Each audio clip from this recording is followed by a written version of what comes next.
Hi guys, finally 2026ல இருக்கிறோம். 25 பற்றி நிறைய பேர் வந்து பேசுறீங்க. நல்லாவே அந்த இயர் போல 2026 சரி நல்லா இருக்கும் அப்படின்னு சொல்லி நிறைய பேர் பிலீவ் பண்ணுங்க. பட் நான் ஒரு விஷயம் சொல்றேன். என்னுடைய 2025 ஜேர்னி எப்படி போச்சு அப்படின்னு சொல்லி இதை நான் சொல்றேன். நீங்க பிராமப்படணும் அப்படின்னு சொல்றதுக்காக இல்லை, இதை பார்த்து நீங்க மோட்டிவேட் ஆகணும் அப்படின்னு சொல்றதுக்காக தான். 2025 ஸ்டார்ட் பண்ணும்போதே நான் பிஹைண்ட் நோட்ஸ்ல கொடுத்த ஒரு இன்டர்வியூ 1 மில்லியன் வியூஸ் தாண்டி போயிட்டு இருந்துச்சு.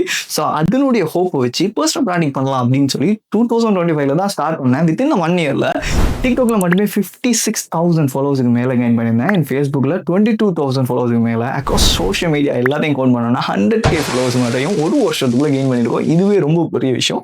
195 வீடியோஸ் வரையும் ஒரே வருஷத்துக்குள்ள பப்ளிஷ் பண்ணியிருக்கோம். ஸோ இதோட ஸ்டாப் பண்ணாமல் மூணாவது விஷயம் நமக்கு நடந்த இன்சிடென்ட் தான், நிறைய இன்ஃப்ளூயன்ஸரோட கோலா பண்ணியிருந்தோம். இந்தியாவில் மட்டும் இல்லாமல் ஸ்ரீலங்காவிலும் கோலா பண்ணியிருந்தோம். அண்ட் இதோடையும் நமக்கு ஸ்டாப் ஆகலை. ஃபர்ஸ்ட் டைம் மேக்கப் எல்லாம் போட்டு சேட்டலைட் டிவி சேனலில் ஃபர்ஸ்ட் இன்டர்வியூ கொடுத்தேன். அதுவே வேற லெவல் எக்ஸ்பீரியன்ஸ். அது மட்டும் இல்லாமல் அதே சேம் டேல எஃப்எத்துலையும் நாம் வந்து ஒரு லைவாக ஆர்ஜிஸோடுக்கு ஈக்குவலாக பிளாபரே ஆகாமல் அவங்க கேட்ட கொஸ்டின்ஸுக்கு லைவ்லேயே அந்த ஷோவில் வந்து ஆன்சர் பண்ணியிருந்தோம். ஸோ அதுவுமே நல்லாவே போச்சு. ஸோ அதுக்கு மேலே அதிகமாக என்னுடைய பிஸ்னஸ் ஸ்டார்ட் பண்ணி 5 இயர்ஸை கம்ப்ளீட் பண்ணதும் அதே 2025ல தான். ஏன்னா என்னுடைய பிகஸ்ட் ட்ரீம் தான் இந்தியாவில் ஒரு பிரான்ச் இருக்கணும் அப்படின்னு சொல்லி கோயம்புத்தூரில் ஃபர்ஸ்ட் பிரான்ச்சை 2025 எப்போ 5 இயர்ஸ் ஆச்சுக்கோ அதே ஜேர்னிலேயே நாங்கள் ஒன்லைனில் எனக்கு போக சான்ஸ் கிடைக்கல. ஸோ ஒன்லைனில் அங்கே நடக்கிற அதே இவெண்ட்டை நான் பார்த்து இங்கிருந்து இந்த பிரான்ச்சில் இருந்து செலிப்ரேட் பண்ணிட்டு இருந்தோம்.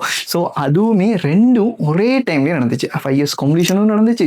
அண்ட் 5 இயர்ஸ் காம்படிஷன் அதே டேட்டில் தான் இந்தியாவில் பிரான்ச்சையும் ஓப்பன் பண்ணோம். அண்ட் நான் 2023ல இருந்து பிளான் பண்ணிட்டு இருந்த ஒரு விஷயம் தான் யூகேட டிகிரி ப்ரோக்ராம்ஸை நம்ம கொண்டு வரணும் அப்படின்னு சொல்லி அதுவும் சக்ஸஸ் ஆகினது 2025ல தான். ஸோ 2 இயர்ஸ் அதுக்கு மட்டுமே ஹார்ட் ஒர்க் பண்ணியிருக்கோம். ஸோ இதுக்கப்புறமா ஃபைனல் டச் அந்த இயரை கம்ப்ளீட் பண்ணும்போது வேற லெவல் இன்சிடென்ட் நடந்துச்சு. நிறைய பேர் பார்த்துருப்பீங்க.